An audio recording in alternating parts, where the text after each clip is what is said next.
to get their credit, right? So,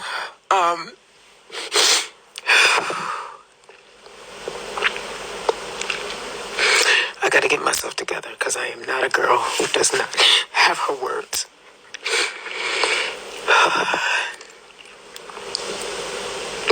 And I remember that Patti LaBelle, she said what she said. That's a different story, right? That's a different story.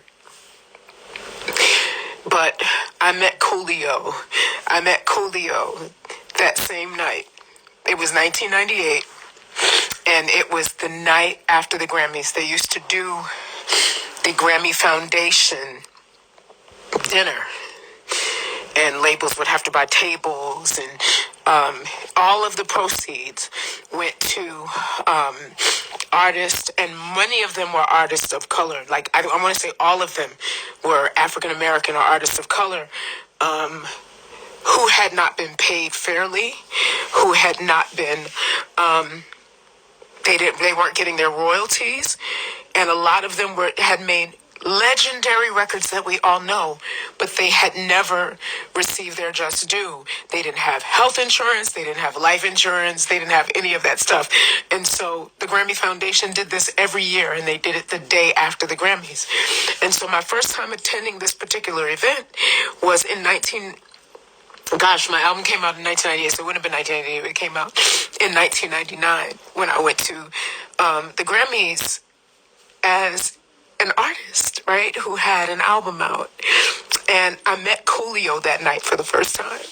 And I do understand that for anybody that has followed my career, this probably off the rack doesn't make sense. I believe in just telling the truth, period, right? So I met Coolio in 1999.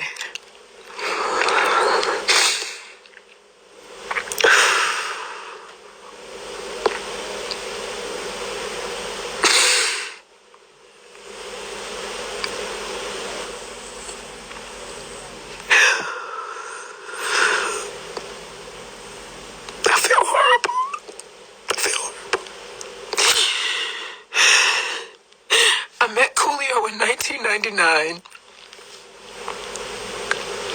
at the Grammy Foundation dinner, the night after the Grammys.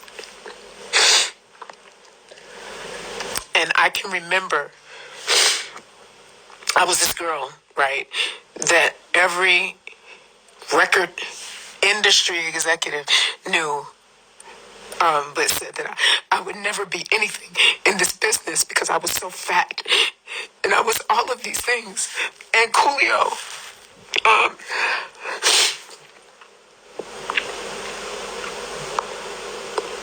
he came to me that night, the day after the Grammys in 1999. Help me, Jesus. Okay, because I want to respect him. I want to respect him, and I need to get myself together so I can tell this. Okay, so the Grammys, 1999. Literally after Auntie Patty shook my whole world and gave me some advice that would stick with me for the life of my career to this day, that I take as gospel truth, and it has been, right? So that very same night, 1999, the Grammy Foundation awards dinner.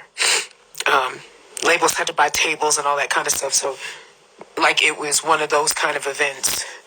And it was at that time, I don't see that they're still doing it, but it was, in my opinion, and I think for a lot of people, the Clive Davis party post Grammys. There was the Clive Davis party the night before the Grammys. There was the Grammys, and then there was this event that the Academy would hold. And I remember meeting Coolio my first time attending this event. Thank you, Heavenly Father.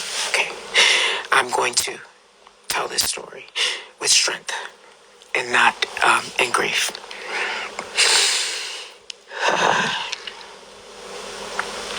And he literally watched me get approached by person after person after person after person after person. And in my mind, it's like, okay, you have a hit record. You broke barriers. You did something that no one else has ever done. And he's just like, he's being respectful in that, he's honoring that. But our conversation actually went deeper than that. And he literally watched as person after person came to me and said, I want to work with you. I want to work with you. Give me a number to talk to you. Give me a number. No, I don't want your manager's number. I don't want your this number. I don't want your agent's number. I need to talk to you because I'm going to, it's all this craziness, right? And he watched me. He literally watched me, right? Coolio came over to me and he was like, hey, Miss Price. I was like, hey, how are you? Oh, my God. Been spending love our life in the gangster's paradise. People say what they want to say. When that movie came out, he was sitting on top of the world.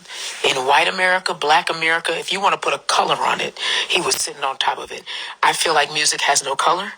It touches every race. It touches every genre. It touches every soul.